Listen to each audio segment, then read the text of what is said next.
Hello, everybody. Hello, YouTube. This is Litecoin Leader here saying hello and welcome to the Bitcoin Business Bureau. And it's Litecoin Leader and my special guest, DiviDaddy, is here. Now, he won't be as animated as usual because he just came out from under some anesthesia at the dental office. So if you don't see him smiling as broadly or just as animated as usual, if you know what I'm talking about, it's still, mostly because he's a little bit still under the I guess I'll call it the medication, but he's a gamer. He's here. He's ready to contribute, and we'll be both fielding your calls.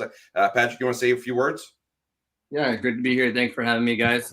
Especially over the last couple of days, there's just so much to talk about. But yeah, you guys could take your shot at cracking me while I'm loopy today. See if you can stump me, because I still think I'll be firing. Even on one gear, I'm okay. Nice, nice. So I can't tell how many people are in the chat yet, but I just we got a couple of minutes to get started. Obviously, I see. Well, we have a handful of watchers so far. So as soon as you get up, anyone that wants to post a question into the chat, feel free, and I'll bring it into the main screen and we can field it. But I know that Cardano Anna reached out to me. I'm here already. What's that? I just saw. I'm not used to the system. You can see all the people popping in. Yeah, cool. Very cool. So I know that someone asked me about staking ZIL in my Patreon. I think it was Anna, or Alicia. I'm not sure which one it was. But if you go and look at my videos and you just type in ZIL, ZIL, and it's the one that's like, earn 40% on ZIL. So it was more back when the GZIL was coming out. But in that video, about halfway through, it will show you how to do that. I have no idea whether there's an audio delay. I don't know what that is. I might switch my mic, but looks like I'm in a Godzilla movie on my end, but we'll see. But yeah, if you want to learn how to stake ZIL, go to my ZIL video, that 40% return, and that's how you halfway through you can see how to stake it on Atomic. You can stake it elsewhere too. You can use Moonlit app or other places, but I will be talking more probably in the more on the Crypto Confidential, and I may mention it on YouTube here. But there are downsides to staking, so you have to be careful, because if you stake ZIL, you can be locked for 24 days. And if ZIL, this is say any coin, you can just generalize it to any coin. You need to know what the unlock period is, because if you stake all your coins and the coin moons during the staking period, you're now waiting until you can unstake it to sell it. So that's why I like to say you want to have probably the if it moons bag and also the staking bag, and you decide accordingly how much to allocate to both. All right. So we got a bunch of viewers. That's great. So if you have a question, please just type it out, or just put like an asterisk in front of it or something so you can come right up. But I know a lot of people are here. I've been seeing a lot more traffic about Veritasium. Yes, Mike, I see that. So let's bring that one up and then get that conversation going. So yes, Veritasium, that video that I posted on Monday got a lot of play. It's over 2,000 views now, which is my second largest video. So that's pretty cool. Got me over 1,000 people as well subscribed. It's available. It's harder to get. It's available on 1inch and Mercatox and Fork Delta. So it's not the easiest coin to get, but it is on sale now, much like crypto. We can talk about the sale that's happening right now. But we did, as E-Rock mentions you want to go to the Veritasium official Telegram group, and there's pinned messages, and it tells you how to get it. It's also available on the Matic. If you put Ethereum into like a MetaMask, you can do a swap through Matic as well. It's a little more complicated, but it's available. I'd say the easiest one to use is Mercatox. Just be careful that they will charge you up to 1 Veri to withdraw your Veritasium. So keep that in mind if you're doing it. You want to check on that. So, hey, everyone. Hey, the analyst. Good to see you. So any comments you got for us on Veritasium, Patrick? What are your thoughts on it? Oh, man. I mean, to me, when you shared with me that the patents were approved, I couldn't understand why everyone wasn't talking about it. To this day, I'm still not sure that a lot of the projects really understand the impact that's going to have to them. If the project like Veritasium chooses to go after them, then that's what's going to happen. I mean, I'm happy that Reggie, I really like the guy and the character. Like, I've gotten to learn more about him as I've learned about the project. And he's the kind of guy who again, he said, yeah, those 98 million coins, they're gone. Can't spend them. It's not the way it works here. Like they don't get to tell us what to do, and actions back it up. So to me, I don't know why it's not bigger news in all of the crypto spaces. I don't know why we're not hearing about it, on Divi's Telegram and on Theta's Telegram and pretty much everyone other than Litecoin. What were they again? There were 4 of them: Litecoin, Bitcoin, Doge, and Redcoin with 2 Ds. That's the other coin that's out there. The ones that are before the patent, takes effect. So they're gonna have to figure some of that out.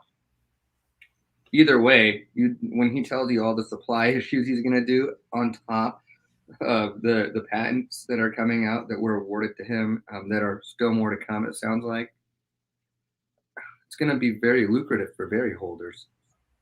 Yes. And as I talked about in the video, it's amazing how easily you can do the math and even with just basic assumptions. And I try to make as basic conservative assumptions. The number one most conservative assumption I made was that DeFi is not going to grow. So take that right off the board. And we know that one. But as a baseline, it's pretty remarkable that the coin could, if you do the math, it could be easily equal to a Bitcoin. And I mentioned this, I think, in one of the Telegram discussions on Veritasium. Like, just imagine if you knew of a coin that was going to burn 98% of its tokens, but it's not public knowledge yet. What would you do with that information? Well, that's kind of the situation that we think we're in Veritasium. But it is public information. But it's not official yet. That's like, we have what Reggie's saying. It's not legally allowed for him to say it. It's not. People are asking, well, when's it going to be official? I said, when it's official, then everybody's going to know, and it's going to be priced in, because we're all speculating, but we have a reasonable belief that he's not going to honor 98 million of those coins, because you don't have to. It's his IP, and he chooses which ones are going to be viable discounts or not. So. But at the very least, if you knew that 98% of the coins were going to be burned, and it's a 50, that would basically make it a 50x right overnight. So it's just something to think about. I want to thank everybody for saying that congratulations on the 1K. Really appreciate that. Open-minded Bitcoin, Crypto Sherpa. Who else is in there? Scott's mentioned. All right, back to Veritasium. Are they going to be released? So what Reggie's mentioned, if you want to find the best source of this, and it's linked in my video, but if you go to Economic Ninja's interview, it's about 30 minutes long, and about 20 minutes in, Reggie addresses this, and he basically says he says highly considering. He's probably going to. He can't say definitively because there's legalese involved. But there's, which affords some speculation, but he's basically saying he's not going to honor those other 98 million coins. Then we know where they are. We know the address that the wallet that they're at, so they can be tracked in the blockchain. We know which coins those are. If they ever leave that wallet, the SEC decides to release them. He could basically say, he could do a snapshot right now and just say he knows where all the coins are, and any coin that's associated with that wallet that ever moves, he's like, not going to honor that. It'll be red flagged. So. There was someone up here that asked a good question. It was about VeriRent. Yes, VRent. So Veritasium. It's another. I think. So I think there's also mentioned by Ninja, but it's software as a service basically. The token is written so that it can be rented out, and VRent was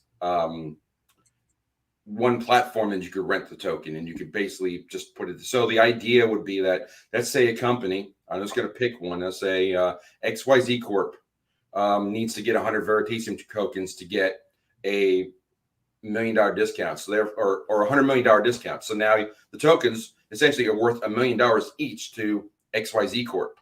So they're going to go out in the marketplace of whatever the marketplace is, and just say, I want to rent 100 million tokens for the next year, or 100 tokens for the next year to get this discount. And this is what I'm willing to pay, because I will save $1 million a coin for every coin I have. I'll pay you $500,000 rent, for example. And someone will say, sure, I'll take $500,000 for 12 months. You never lose ownership of the coin. You basically put it into a smart contract in a wallet and associate that with, say, the Veritasium DAO. And they just say, here it is. It's all locked up for 12 months. No one can move this. No one can double spend it. And that's just how it works. And it's like, that is the XYZ Corp wallet. They have 100 tokens in there. They get the discount, and that's it.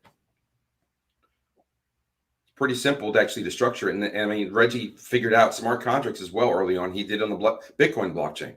So it's pretty interesting.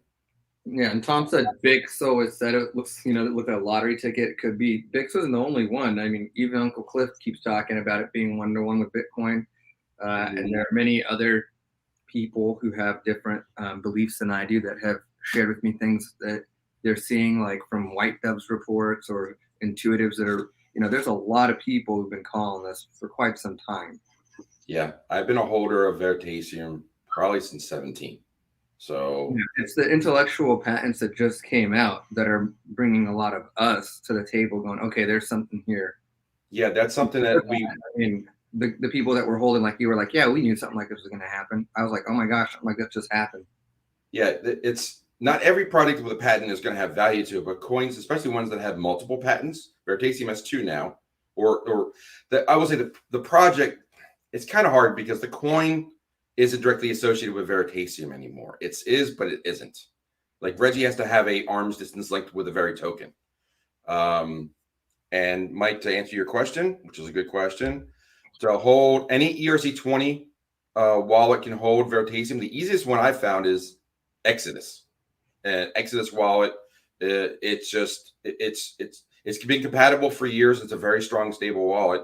And just know that whenever you move it, you will have to spend some ERC20. But I think that if you put it in your Exodus wallet and just leave it there, that's perfectly fine. A lot of the people that you find in the Veritasium thread are old school OG type Veritasium people, and they use treasures and ledgers. And we've talked about potential security issues with that if there's ever a hacking event. So you need to take the proper precautions there. So I won't get too far down that rabbit hole, but this is sort of thing, like all these things are the kinds of things that we're going to be talking about, both when we're in Texas next week, and also when we talk about while we're in Texas, the new venture that we're starting come February 1st. Patrick, do you want to shed some light on that and maybe talk about your first article? Sure. I don't know how much I'm gonna want to share right now, I guess, but what I can tell you is the first article that we're coming up with, it's called the 10 Crypto Commandments. So my article, my segment is going to be called Living the Crypto Life. And with that, I'm going to lay down a foundational structure of, here are the rules we operate within when we transact in the world of crypto. And it's more than just about rules on how to do operational security, but more of a mindset tool as well. Like what are the things that we believe, almost like vision and values wrapped up in the 10 commandments. So that should really be a guiding principle of whether or not you're going to be doing or entering a project, or whether or not you think moving to this fund is a great idea, or just depending on what your strategy is. So we're going to kind of go through that and walk you through really just level setting where we are, why we're here, what we're doing. Yeah. And so Patrick's written a couple, and I will say that he did a great job with some of the content I've seen already. We're waiting on the final product yet because there's still some, I would say, some cleanup, some editing, some copyright stuff that they're doing, and just to build it up. But we're getting a look at the first edition, I think, next week. And so we'll have even more chance to speak to it when we're in Texas. And for those of you that are going to be in Texas, in the Dallas-Fort Worth area, please join us. We're having a cocktail hour at 6 p.m. local time. That's 6 p.m. Central at the Side Saddle Saloon. Is that the correct name?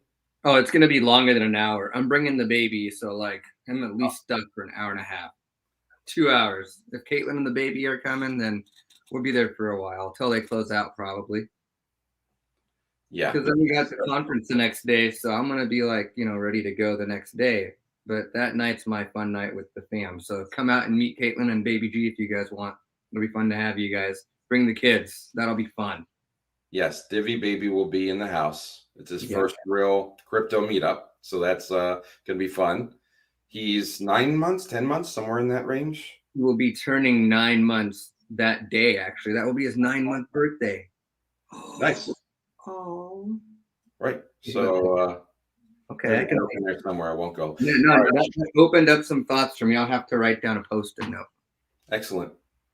So Do we have? If you have more questions, please throw them up there. But in the meantime, for those of you who are interested in the newsletter and finding out more, there is an amazing discount offer for our charter membership, which is filling up fast. And if you want to know more about that, please drop a note to me on my website or get a hold of me on Telegram. I'm Litecoin Leader in there as well. And you'll get on the newsletter. And in the newsletter, many people that I sent out a second version of it today. But there's a discount code in there. You can only get it that way. And if you use the discount code, you will get a significant reduction in price. And that is in perpetuity as well. So that means for life. That's only for charter members, and those spots they're filling up fast. And right now we're still working on accepting crypto. It's still a little young on the project yet, and we're building the website, but we are taking orders for it, and we're going to cover a lot of different things. And I will say that probably the number one article that I wrote, and I think I wrote 3, is going to be the top 10 coins for 2022. And not only will you get the coins, you'll get targets. You'll get, because it's a subscription. It's not YouTube, so we have different rules we can play by. So we're going to have ranges, targets, reasons why I bought it, and there's going to be a lot of explanation behind it. So, and we're going to track it for the entire length of the year. So that's going to be a lot of fun. We also have a dedicated forum area it's a dedicated message board for members only, and that's going to be and there's going to be a lot of different things. So the content is going to be very rich. There's going to be how to go international. There's going to be legal advice. There's or legal viewpoint articles, going global, portfolio building, all kinds of stuff. So you name it. But living the crypto life is going to be a major one, because that was one of our top things that we got. Was whenever we talk to our clients, they were like, how do I do this? How do I do that? How do I not sell my Bitcoin, like Michael Saylor says, and still live off of your crypto?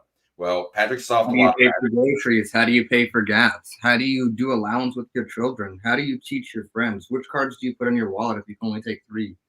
The other one that I got another question here. It says the 10 crypto commandments will be in the first February edition or separate. It will be trademarked. We're working on that actually, and it will be done on its own as well. So the whole part of that is you'll be able to use that one pager and post it up somewhere or guide it somewhere. Yes. So there's going to be it's going to be available online and also as in a hard copy. So you'll get a binder and you can keep the collection of it. And we're looking at other things to improve on that. But for the most part, we're trying to get this out there. We know how fast the space is changing, and there's a lot of content that Patrick and I have, as well as the rest of the team. A number of members from both the Bitcoin Bank Group and also the Viva Capital Group are involved. So you have legal, international, all that good stuff. It's all going to be in there, and it's going to be like it's going to be dynamic, because we will probably be having. I know we're going to kick off with a Zoom call on February 1st.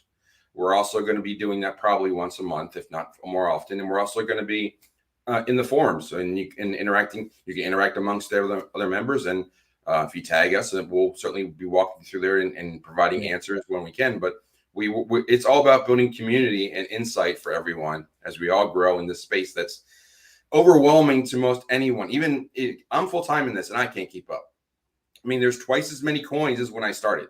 I mean, it's almost 18,000 now, and I started, there was less than 9,000. So, and this channel started 9 months ago. So pretty much when the started. The analyst asked you, what do you think about gaming in the metaverse? Are you going to talk about that at all? Well, I will say that I think that those are 2 hot areas and sectors that need to be represented for 2022 for success. So, and I won't go over all the different categories, but the categories that I'm looking for are discussed in the first edition, as well as coins that all address those areas. And I think all the 10 coins that I chose touch on at least one, if not more, of those areas. And I try to be as broad as possible. As we talked about on this channel many times, as people know me, I love platform coins, because that gives me exposure to a bunch of coins for the price of only owning one. So if you have a bunch of, if you own like Ethereum is the easiest example. If you own Ethereum, you own a piece of every ERC20 token, because they all have to go through that blockchain. So it's like owning the entire metaverse rather than trying to pick out a metaverse project. That kind of idea. All right. What else we got? So, how's Divi going? I see that we got a question on Divi or a mention of Divi. I saw. Do you want to? I saw that I woke up from anesthesia and Divi had like gone below 7 cents. I haven't looked since. It's because I thought I was just seeing something wrong, but it was right. So Divi right now doesn't look. I mean, it's holding solid around the sevens, I guess. Nice little dip today, just like the rest of the market, 4 to 9% with the rest of the market. So and Patrick and I talk about this a lot. I like to look at next level viewing. So I don't look at prices in US dollars. I look at prices in sats. So I look whenever I see that Divi is down or a coin is down in US dollars. Up today compared to Bitcoin.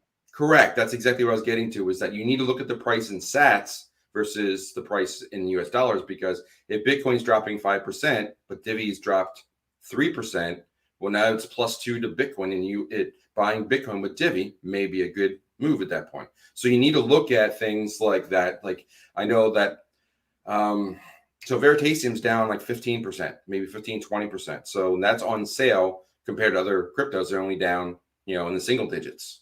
So it might be a good idea to move from one to the other. Just an example.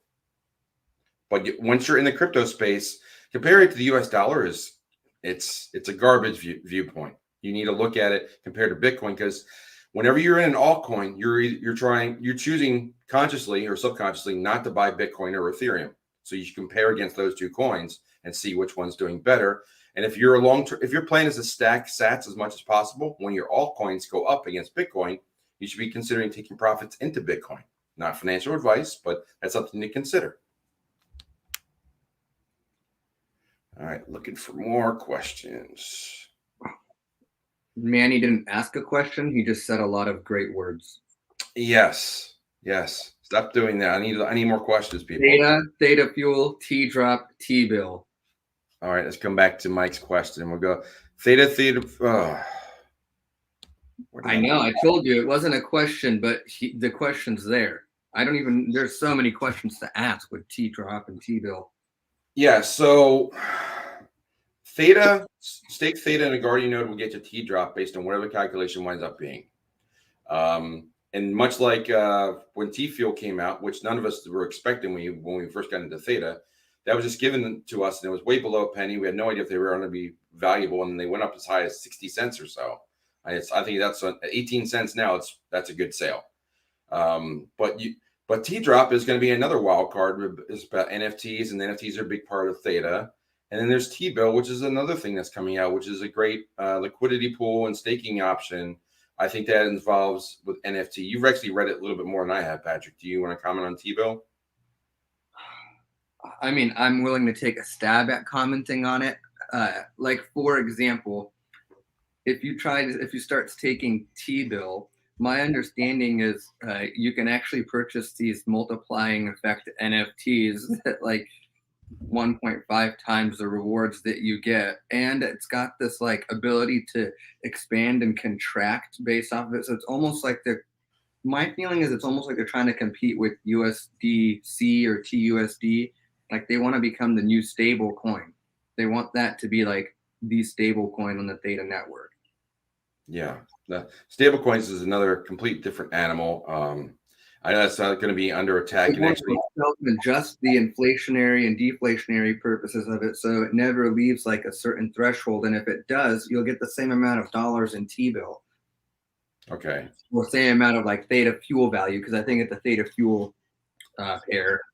So that has elements of Algorand and RSR in it. It's just like they all have different ways that to try and skin the cat and create stable coins. But I know, but the multiplier effect though, that can be significant, especially if it's like a 1-to-1 with T-Fuel. So this could play out to be wild. Like I don't even understand it yet. I'm just waiting to hear more. And that's the thing about working in teams. Like Patrick and I work a lot together. And we work with other people, and like we can't possibly be on top of everything. So that's why it's nice to have a network of different crypto people and just say, hey, I guy looks at this. They're having an NFT person, or this person that is like a Theta guy, or he's, I'm deep in Veritasium, Patrick's deep into Divi, and we just share notes because again, You cannot possibly be on top of 16,000 projects. That's No, not we take all these notes and we put it into the forum that we've been talking about. There's a repository of all the information that we are gathering together as a group. So it's not just like my info and your info or any of our other partners' info, Crypto Confidential. It's a collective knowledge of all of us. And as we work to it, there'll be like a section where, let's say we want to talk about DOT, right? So you get on the DOT section and we go and we learn all about DOT and what's been posted on DOT, and maybe even some entry targets and exit targets and those types of talks as well. But that information doesn't get lost anymore. Now we can filter it, find it, and have the discussion at the right appropriate places. That's going to be the way to get a hold of me basically from here on out, because I won't be, you guys know I don't do private meetings. I don't take appointments. So this is going to be kind of how I'm going to give back to the community. That's my medium is going to be Crypto Confidential. Yeah, and I think that, as I mentioned, I think today in today's video, I'm just sorting it, taking all the month of January to sort out where I'm at going forward. Come February 1st, what I'm going to be involved in, and managing my time is the best productivity, because making videos like I made for Veritasium, those like making those slides and doing all that math and everything, it takes a while. It takes a while to put all that together, and then I have to do research on top of that. I'm not complaining. I'm just saying it all takes time. And if I'm going to do more research and get involved in more projects and help to put more people together, like the team's going to have to grow, or I'm going to have to figure out more ways to leverage my time. And Crypto Confidential is one way to do that, as is working with the Viva Capital team. So those two teams help me out a lot to leverage what I do, as well as making the YouTubes, because I can reach over 1,000 people by just putting out one of my videos at 6 p.m., which is nice. So it's just that I don't know if I can do it forever every day. As there was a recent YouTuber I used to watch for years, Chico Crypto, and he basically said, I'm out. And he's been doing it for years. And he's not a one-man band either, but he said the stress was just getting to him. I reached out to him and just said, look, take some time off, come back when you find it's fun. And that's when you should make more videos. But until then, don't do it. But he's already back. He's already doing, videos like every couple of days, which is fine. Whatever periodicity works for you, that's what you should do. And maybe you have a lot to, like, Economic Ninja's a madman. He records like 7 or 8 videos in one day and just releases them bang, bang, bang. I think his son's his editor, and they just put them out there. But his show has grown so much, and he runs like he has a normal job, well, semi-normal job, and he also runs a company. So he's a big it's a big endeavor for what he does. But the only way to do a lot of different things is by having good support teams and good leverage, kind of like what you have with Tim with Pro Bitcoin Solutions. Yeah, creating partnerships and networking is really the best way to survive in this community, because there's always going to be something you don't know, and we just need to have people around us who can help us out, that you trust their information. So the more you become that for other people, those people will become that for you as well. And that's kind of what we're hoping to grow. Yeah. So here's a question. This is the kind of question that we can't answer. It's the kind of question like, would you swap a Litecoin for Divi? Only you can decide whether that's a good idea. But I know that if I'm torn, what I normally do is I split the difference. I will tell you right now, LTC.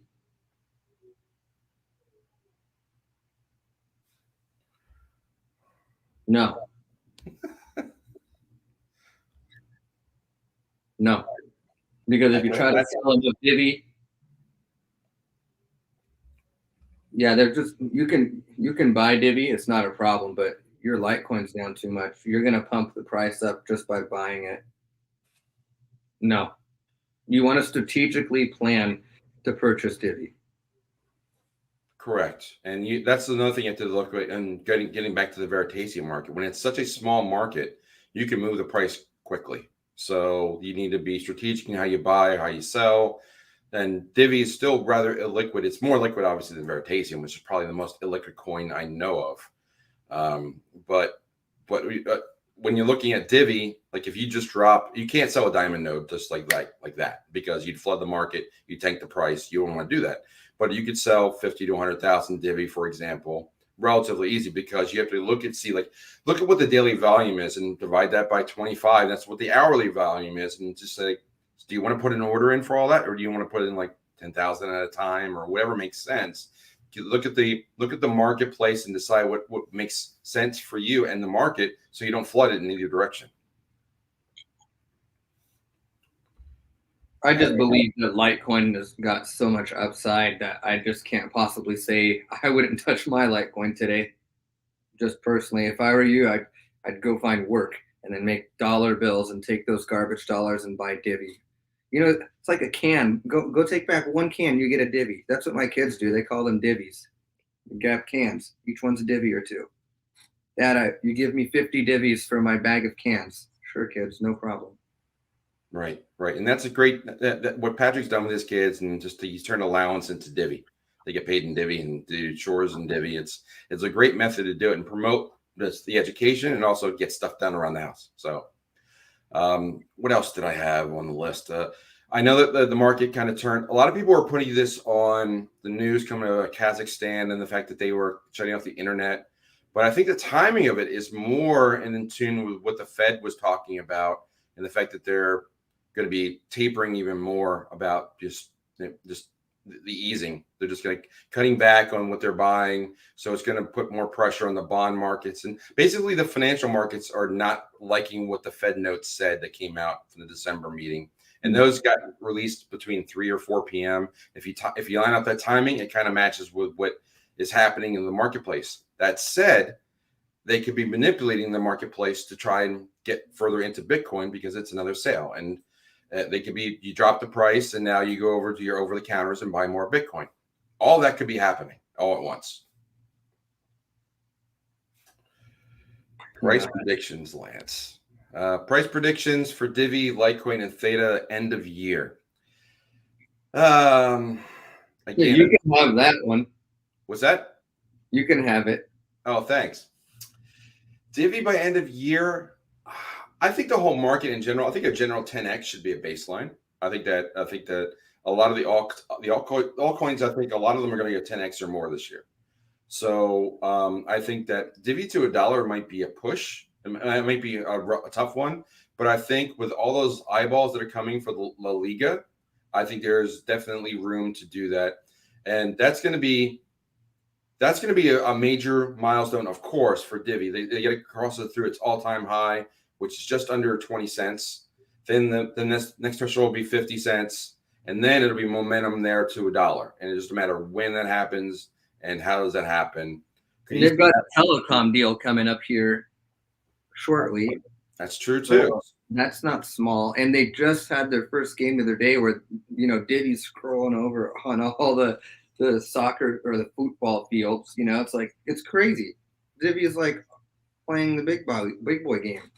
Yeah, if you go and look at Nick Sapanaro's Twitter, I saw that he tweeted out the picture from the Liga with the Divi wallet emblazoned on the sideline, which is pretty nice to see. So that's a lot of eyeballs in the La Liga, and they continue to sign big names. I think Mbappe might be going to Barcelona, but if no one follows soccer, they have no idea what the hell I'm talking about. But anyway, big names, big players, it's lots of eyeballs. If you look at just who sponsors those types of events, you're looking at the major corporations that are there, from Coke and Pepsi all the way down to you name it, the top 100 U.S. companies, and they're probably looking as part of their market budget to be in sports advertising in some area. Because that's, for the most part, that's what people are watching still. Not many other people are watching things on a regular basis.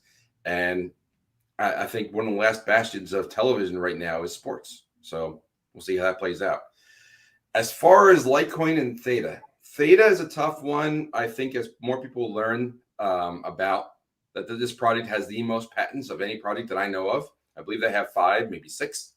And the T-bill and the T-drop and everything, just their ecosystem is going to get rolling. Then the NFTs are going to get rolling, and their involvement in the metaverse will be discovered. So I think that when I did my videos on Theta, I think I pointed out that Mitch Liu and the other partner who started it, they both have patents in the VR space. Yeah, and I think that's where they're heading. They want to do metaverse gaming, real time online gaming through the blockchain in a decentralized manner on the Theta network. And they've already done. You have Theta.tv. You've got they huge partners. Huge partners. Yeah, they have the World Series of Poker. They have a whole bunch of stuff, and they just have Yeah, they have like the MMA stuff on there that's starting to come now, like the UFC stuff.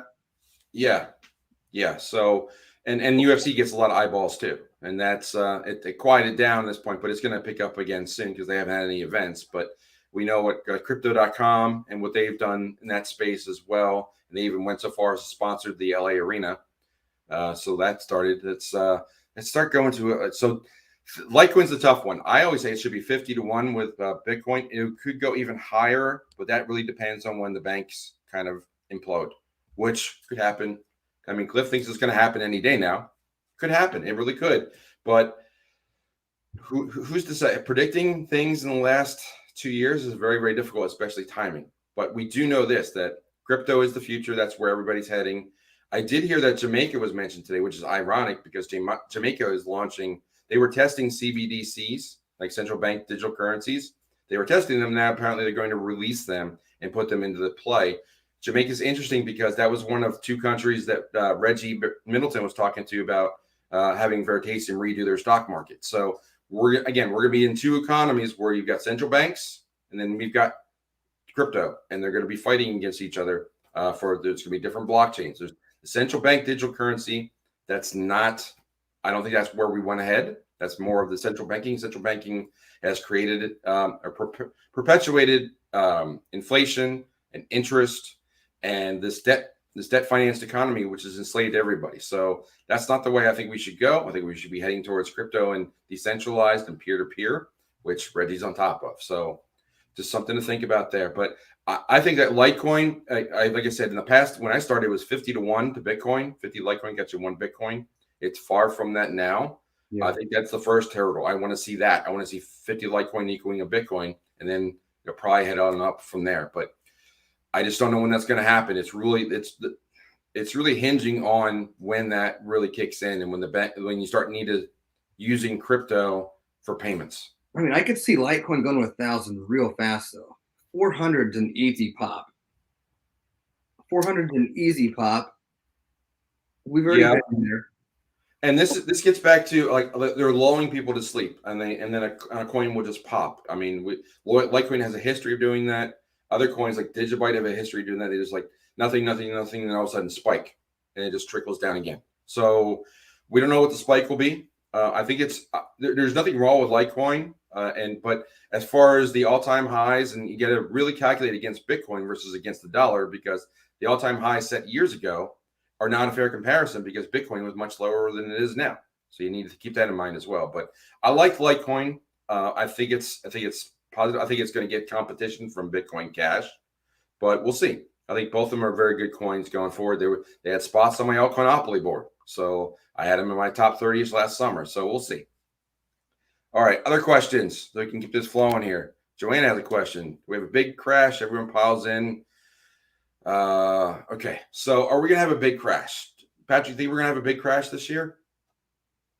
No, I don't think. I mean, what is big? I mean, Bitcoin's going to do its normal cycle. Do I expect Bitcoin to go into 100,000 this year? No, I don't know. Probably not. More sense to me would be like more sideways consolidation for Bitcoin based on what I'm seeing, because and this is the hard part. You don't ever really know what's going to happen anymore. When I got into it, you used to mine, and a lot of what happened with the price action was correlated to the halving and the mining rigs that are coming out and the luck and the difficulty. And that was pretty easy to track and trend. Now it's not the same. Now you've got people coming into the game blowing a ton of money thinking that they're going to come mine Bitcoin. They waste a shit ton of money, and then they make a little bit of Bitcoin. They increase the hash rate, but they become obsolete. And so you get like these huge variations especially when like China starts playing games and shutting off miners. So with that said, no, I don't really see a big crash coming. I can see Bitcoin going down into the 30s, high 30s, maybe even mid 30s, giving opportunity for altcoins to play their first play. And then typically what you'd see is Ethereum would run back up, and then Bitcoin would take a little pump again. So I'm not thinking that we're going to see any crazy $100,000 stuff this year. I'll actually beg to differ that. I think that we're going to see well over $100,000 this year, and I think we've already had a crash. I think people need to I'm zoom so out. glad if I'm wrong, I'll be happy. I'll be so Yeah, happy if I'm wrong. but if you zoom back to like look what looking back from May till now, I mean, we went from 60s to 30s. It's a 50% drop, and altcoins probably dropped more than that. Several of them did 70 to 75% pullbacks. So it's just a matter of timing. It's not like it's not going to happen overnight. I don't think we're going to see 30% moves overnight unless we have a stock market issue, and then it's sort of a like like they all go down together. It'll be like a sympathy kind of drop. But I don't know that like we may see like, but I think that crypto will recover much faster, and we're going to be more aware of this because we're going to be watching what Veritase's doing. We're going to be watching what other coins are doing. You know, I'm watching other things beyond just crypto for the general economy stuff. So Yeah, I mean, when Biden prints more money, he fucks us. Like the value goes up. Sorry, guys. That's how it works. You can't print that much money and expect it not to impact the whole world. right, and the good thing about it is that as soon as we see that, that should pump up the crypto prices and Bitcoin accordingly. Because there's when you have it's a supply and demand. If you make more dollars, then Bitcoin will absorb those dollars because you have to balance it out again. Well, I So guess at the very least, with this question, you and I both agree we don't see a big crash coming. I don't think so because I think there's enough buy pressure right now. If it ever gets under 30, it wouldn't be for very long. Maybe jumping right in. So I think I that can see the money moving straight from Bitcoin. You know, if Bitcoin starts to get like a really good rally, what you're going to see is people either selling or borrowing against their Bitcoin so that they can get into the altcoin boom. And then you're going to see that go crazy. And then they slowly fizzle back into Bitcoin. So, like I said, there always is this like, I've seen it Bitcoin, Ether, altcoin, Bitcoin, Ether, Litecoin, Ether, Bitcoin. It's like I don't know how yeah, to explain it. It's like a tidal wave, and it like finally all the water becomes the same temperature, and it all settles. I've seen it described as like a four phase. Like Bitcoin goes up, then Ethereum goes up, and then the top 100 goes up, and then the rest of the altcoins go up. Yeah, yeah, yeah. Right about there.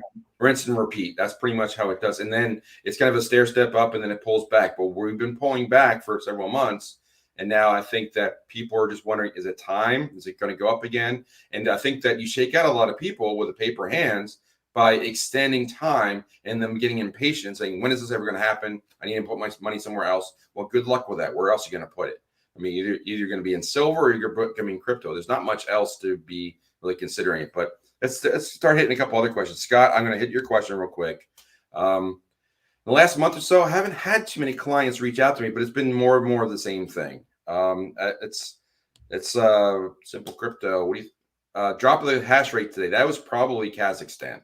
The fact that they shut off the internet in Kazakhstan, because I heard that they have a number of this reasonable number of mining rigs that are there, but I mean the hash rate.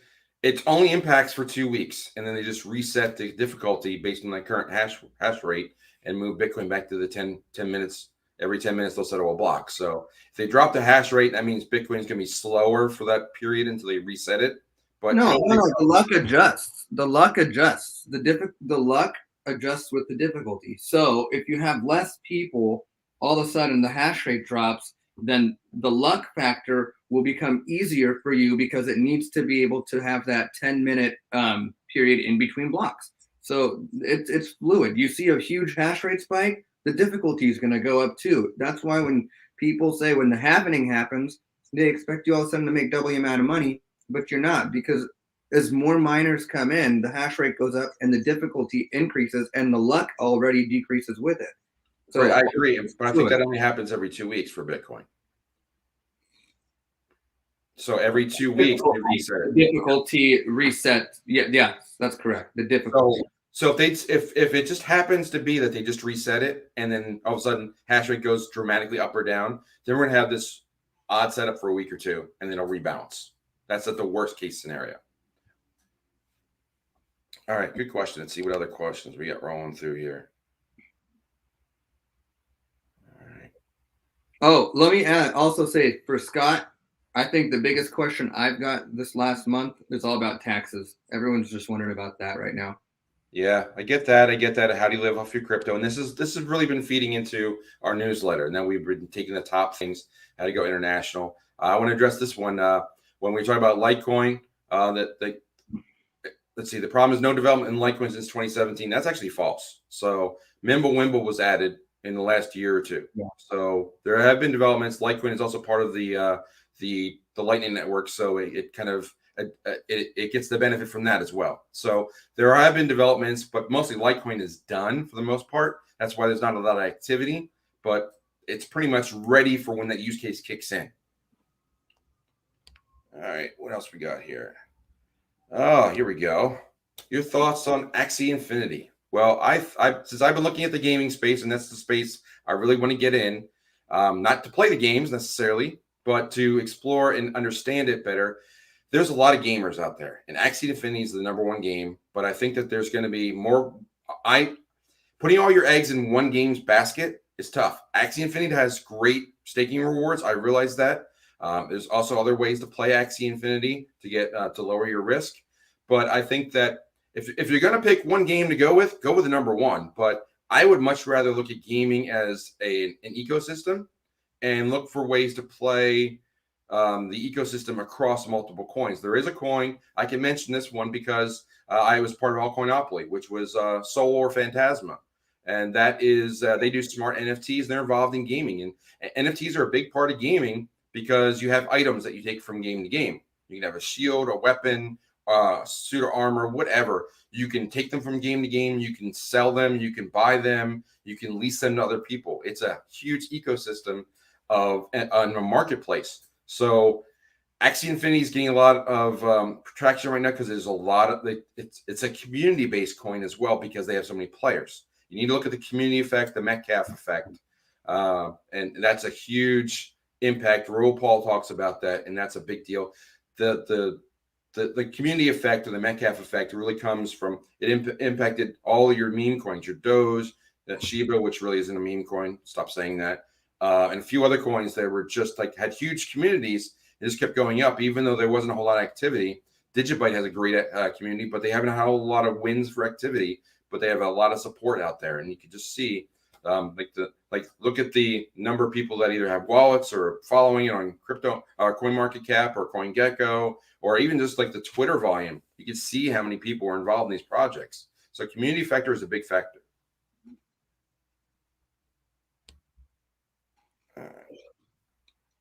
Let's see what else we got. I think we're going to see 100K.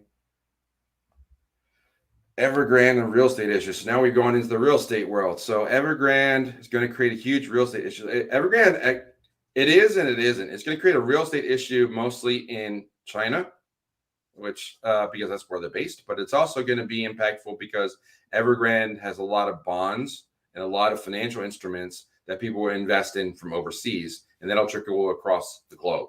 So it's going to impact. It's not just Evergrande too. I think it's like Fantasia or something else. There's a few other companies that are all struggling. They stopped. Evergrande is no longer being traded. They were told to tear down some buildings. So it's going to ripple across. Real estate is a huge thing in China because it's not only a status symbol, but also entitles you to certain things like voting rights, going to school, going to universities. It's a big cultural thing. So a lot of people buy real estate because they have to. So it's almost like a rite of passage of adulthood to owning real estate. Everybody strives for it, and that helps their kids do better and get into a better school and so on. So if the real estate market goes bad in China, it's going to impact all of China, which will impact all of their economy, and it'll just ripple across to whoever they're involved with economically. All right. All right, let's see. Well, there's another good question about Tether. I talked about Tether in the past. Tether does have a huge problem that's tied to Evergrande. But also Tether is the stable coins what Ethereum is the smart contracts in my book. They were the first that one there, and they now are more of a utility coin because people have to use them versus they're having a value. But Tether has another issue, which is that they're not fully backed or supported like they originally said. But even if Tether went to zero tomorrow, which I'd love to see that, quite honestly, because I don't hold any of my crypto as little as possible, or I only pass through Tether if I have to. But I don't like Tether. But if Tether went to zero tomorrow, it would be somewhere between 4 and 8% of the entire crypto market. I don't know what it is right now, but if it went to zero, then it would just be like a normal red day in crypto, except the centralized exchanges would all freak out because all their trading pairs of the USDT would be gone. Yeah. You would have so many pairs only have a USDT pair. You have no choice. I say bring that on. Let's go only trade in Bitcoin and get rid of Tether for good. Because not only will that happen and will be good for the crypto space, it will also create a sale because people will overreact to this news and drop all the coins 20-30% when it should only drop about 5%. So don't use Tether. I really say don't use Tether. Everybody I talk to, almost everybody I know that's an influencer says don't use Tether if you don't have to. All right, I got to find more questions. Let's see.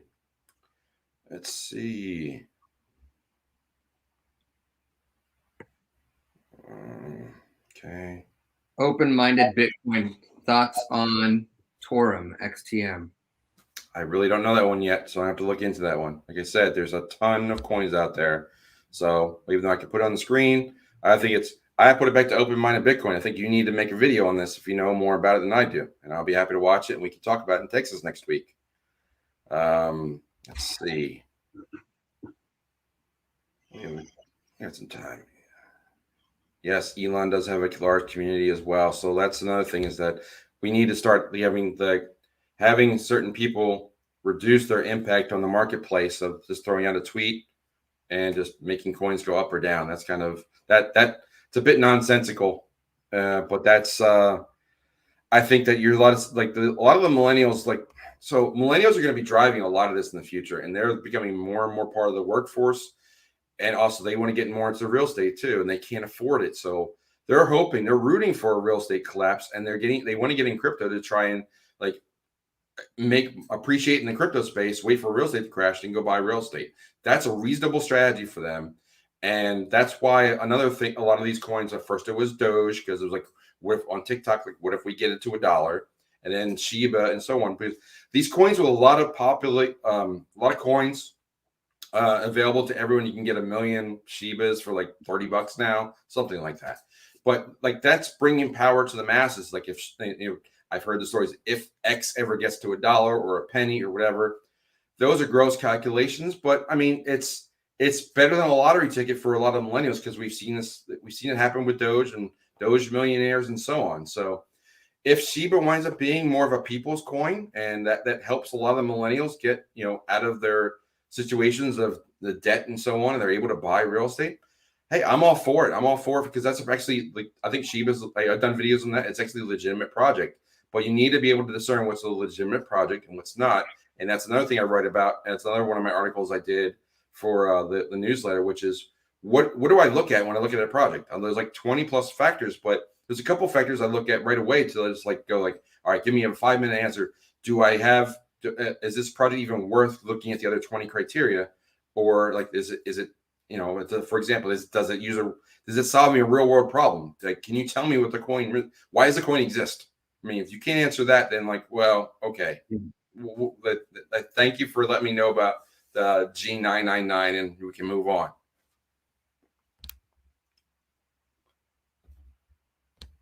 Patrick, you want to tell us, how did you come across Divi again? Divi? The reason I came across Divi is I was looking into alternative ways to get out of mining, because Bitcoin mining is awesome and I love doing it. It did well for me. But whenever you had new miners come out, if you have 10,000 machines in your facility, now you've got to replace 10,000 machines. And that's a lot of money. So I was trying to find a way where my initial asset doesn't cost me so much and doesn't depreciate as quickly, which got me into looking at some of the masternode structures like Zen and some of the other ones. Got into Divi a little later than I would have liked, just because I didn't know much about the project, and I was still such a Bitcoin maximalist that it was hard to get away from understanding that there was value in mining outside of having a machine do work. I didn't understand how you can have skin in the game without it, but now I understand how you have skin in the game when you're staking Divi, but you just don't have as much to lose. When you know your miners are going to go to zero, going to be worth nothing. So I was looking for a way to get out of a business where my huge investment every year or two goes to zero. Yeah, I think that's great. I think that we've seen evolution, like the generation one coins. Those are the ones that are proof of work, and I think they still have validity because it does convert energy into value. But proof of stake is an easier way to get in there. It's less energy and so on. But Yeah, yeah, there's way less barriers to the market. You don't have to rent a $20,000 a month building. You don't need to pay, $400,000 for an electrician to come and wire it up. Like you don't have to pay for the city's garbage taxes and fees. Like you just have so many less barriers to entering that market. And that's kind of why people want to buy like Dogecoin on Robinhood, because it's a low barrier to entering this really sexy market. The problem is they don't know what they're doing. yeah, don't buy on Robinhood because certain coins or certain class. I have had people ask me about that. In certain class, I think it's like call it class 4. You cannot remove them. So you need to really do your homework on what exchanges you're using and whether you can remove the coins or not. Whenever you get into a new coin or a new exchange, you need to do certain things. You need to make sure you can deposit and withdraw. You need to be able to know that you can do the trade, where you're going to store it, where you're going to withdraw it to, and do all that. You need to execute all that before you put in a whole bunch of money. Like if you sign up for Qcoin or if you sign up for Mandala or any of these other smaller exchange market talks, you need to make sure that all your I's are dotted, T's are crossed, and you can execute before you start putting in like thousands of dollars and not being able to get it off or out of there. That creates a problem you don't need. So it's worth it. Like when I started, I burned through probably a couple $100 just learning how to use jacks or learning how to get things in and out of exchange because there was no one there really to teach me. I had to teach myself. The couple people I know, we just started trading with one another. That's why I give people, when they want a consult, I said, like, if they're all good, I'm like, go get some Litecoin because it's cheap and easy to move and send it, between 2 different wallets just to get used to how you execute that. And do it through an exchange, like get it through Coinbase, pull it to your wallet, send it back to the wallet, and so on. Just like it's worth burning through a couple bucks of Litecoin just to get that figured out. All right, we got time for a couple more questions here. First off, Zill. I still like Zill. It's a great platform. It's just in a depressed market. I think it's got more to come. Still have 15+% rates on return on staking, but it's a platform and the ecosystem is growing. I think it's poised to really go up, and I think it could be well above $1 this year. What was the other one I was going to answer? Let's see. I saw one from Big League. So Big League asked me, what was the biggest hurdle to move from a day job to full-time crypto for you?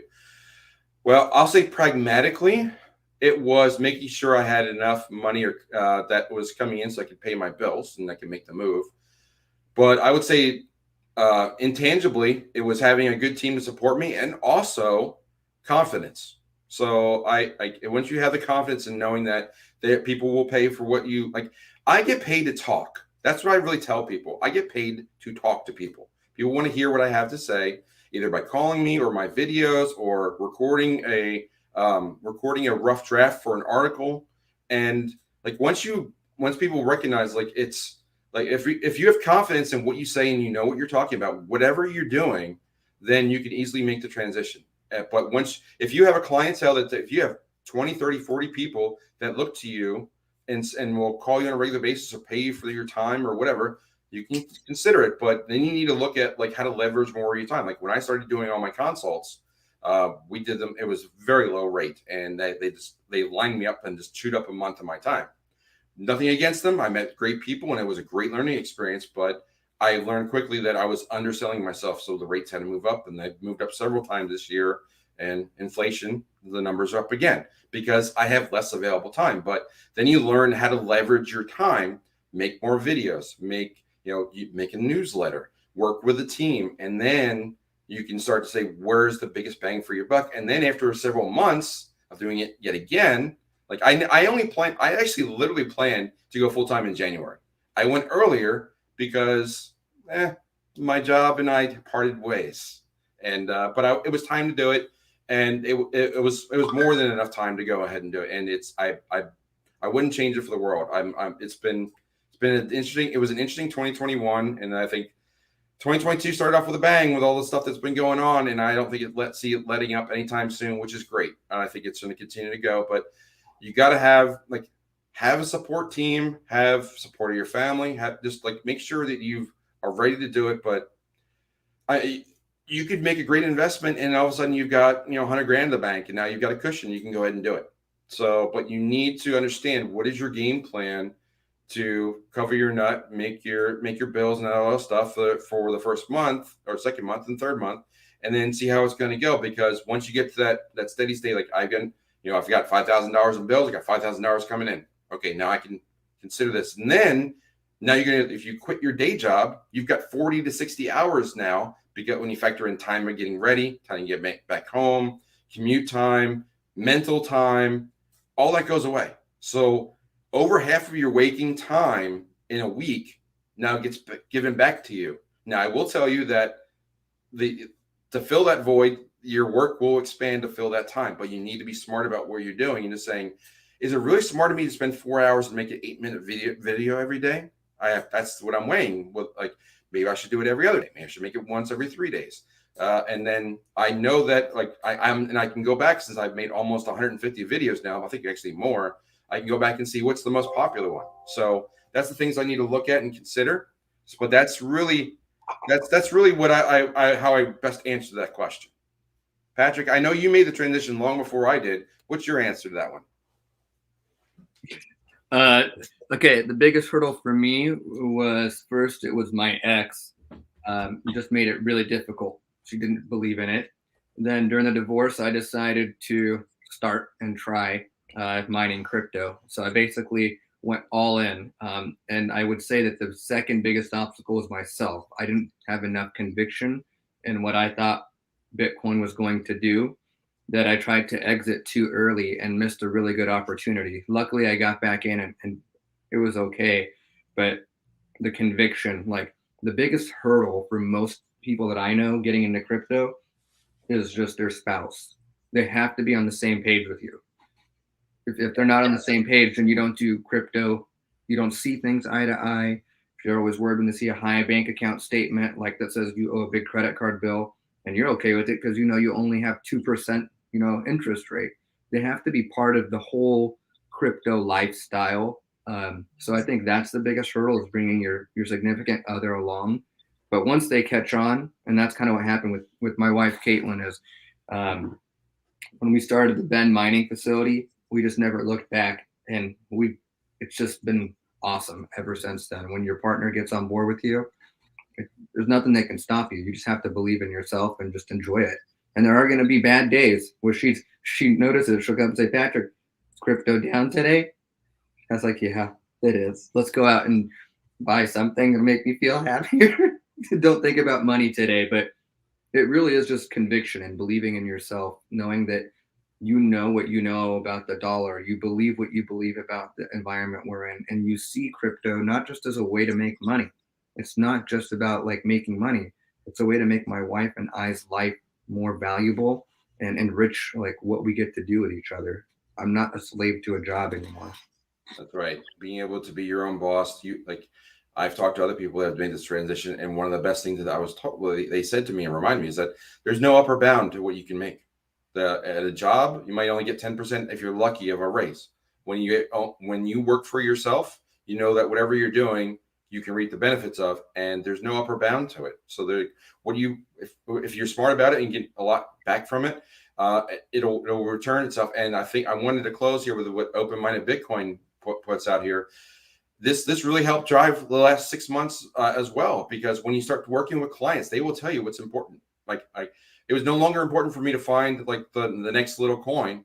People were wondering how do I use my crypto and leverage it and live off of it? How do I do this? How do I borrow against it? That led me to learn Nexo and sharing that. And then more and more, more and more concepts and ideas, how do you structure a portfolio? What do you think about this? What do you think about that? And all these different things led to more videos, and then led to more content, and eventually led to the team I work with now and the newsletter, which is you start to when you get to talk to your team on a normal interaction, just say like, this is what we're learning from the space and what people are telling us. If people tell me that I want to know how to do this, the hardest part is finding someone that knows how to do that. So, but you as a crypto person know about self-educating. You can go and you can just search on YouTube how to do Nexo or how to do this or how to make an NFT. And you may think you're not an expert yet, but you've done some work. Most people don't do any work. And they're just looking like, how do I do this? And they ask the question, like from the Veritasium crowd, every single day, people are like, how do I get Veritasium? How do I do the same question over and over and over again? And finally said, I'm going to make a fax so this can stop. Here's all your questions. Like most of them answered so that we just stop flooding with the same questions over and over again.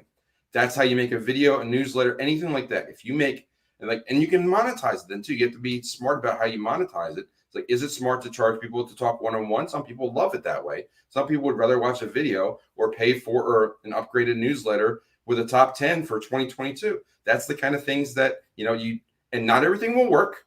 That's why you try multiple things and just see how it goes. You can give away $40 to people on the street like I do on my website. I can't tell you how many times in the last 3 months I walked up to people, just hand them my card and said, you look like you used $40. And 2 minutes later, they're in Bitcoin. I went and bought a crab cake sandwich, which is probably the best crab cake sandwich I've had since I moved to South Carolina. And the person, it's a little place called, I think it's the Grilled Cheese and Crab Cake Company, something like that. And it's pretty good. And but the girl working behind the counter, I told her, she's like, I said, I bet you can use $40. So I gave her my card, explained how you get $40. And 3 minutes later, she's like, okay, I'm going to do this. Well, then I had to wait for my food to be made because it takes a little while. So I said, we'll bring it out. So the other kid brought it out and I was about to give him my card. And he's like, oh, is that the $40? He already knew. So the girl had already told him about what I did. And he's like, I want the $40 too. So he already knew to ask me for the card. So that's just how things work. So you solve people's problems, you make their lives easier, you make yourself available within reason, and you just put it out there to say, and if people think that you're busy, you understand because you see I'm pretty much everywhere the last 12 months. And now I'm just trying to like, okay, we're going to Texas next week. How are we going to do? How many videos am I going to make next week? Like maybe I won't make as many videos, or maybe Patrick and I will make videos in Texas. Maybe we'll make videos of Crypto Baby with DiviDaddy and see how that goes. Yeah, I mean, and the other thing too, like we all get to learn each other's strengths. Like, for example, I know I don't have the time, nor do I want to spend the time answering calls from people. It's just not what I want to do. But there are people that I know who will take the time. Actually, Derwin is one of them right there. You said, and doing research on topics your clients need help with. He'll look at what you guys need and he'll take care of you. Daniel with Simple Crypto Consulting also does a really good job with that. So, we find people that have the bandwidth and the desire, and the attitude and the aptitude to help with that client, because not every client is right for me. So to charge every client $500 just to talk to me for an hour, I may not even be the best place to meet their needs. Derwin might be able to answer that question in 10 seconds on a half-hour call. Right. And I've talked to Joanna, and Joanna's in the chat, she actually has made litecoinleader.com, and she's been a big supporter and big help to me all throughout this past 12 months in getting things up and running.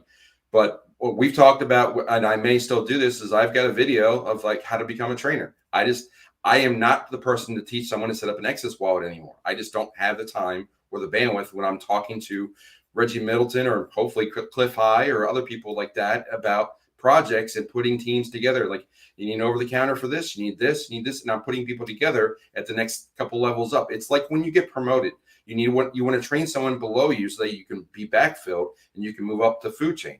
Well, I'm ready to move up to the next rung or two of the ladder, and now I've got these, I think, people like Derwin and other people that I know can backfill me and take those introductory calls, and then we just work out however that works. And I'm not even worried about getting compensated for it at this point. I don't have the bandwidth, but I want to give those people to people I trust, like Derwin, and have them and know that they're going to be taken care of well. And then those people, when he gets done with them, they're saying, I can't go with that, but you need to call Jeff or set up some time, or maybe join the newsletter, something.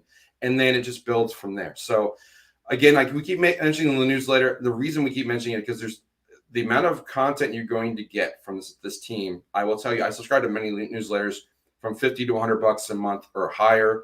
This is kind of going to be in that ballpark. The level of content you're going to get from the Crypto Confidential is way higher than I ever see in most every other $100 or less newsletter by far. So, and then on top of that, you have videos and you have Zoom calls and you have a forum to talk to. You have an outlet to reach out to all the authors. That's usually not afforded to someone for 100 bucks a month. That doesn't happen unless you're a Patreon for this one person. But now you've got a whole team with a breadth of knowledge that have been doing crypto for years, a lot of experience. So it's really worth the endeavor. I mean, just the deal you get for your first year at half off. And if you're lucky enough to get in with the first 100 and you get that charter membership for half off for life, I mean, that works to be like, I don't know, like under 70 bucks a month. So it's ridiculous. And we know that the dollar is garbage. We're working on taking Bitcoin and other cryptos going forward. But for now, we're translating it all into dollars as we get up and running. Any closing comments, Patrick, before I walk through any burning questions before we close? No, just excited to see a lot of you guys in Texas next week. That'll be fun. It's always good to get together with you guys. And I know a lot of you all personally. For some of you that I don't, I want to give a shout out to, the beneficiary. I don't know who that person is, but I definitely enjoyed reading your comments tonight. Good to have you. Yes, there was a good variety of people in here. I really appreciate everybody stopping by.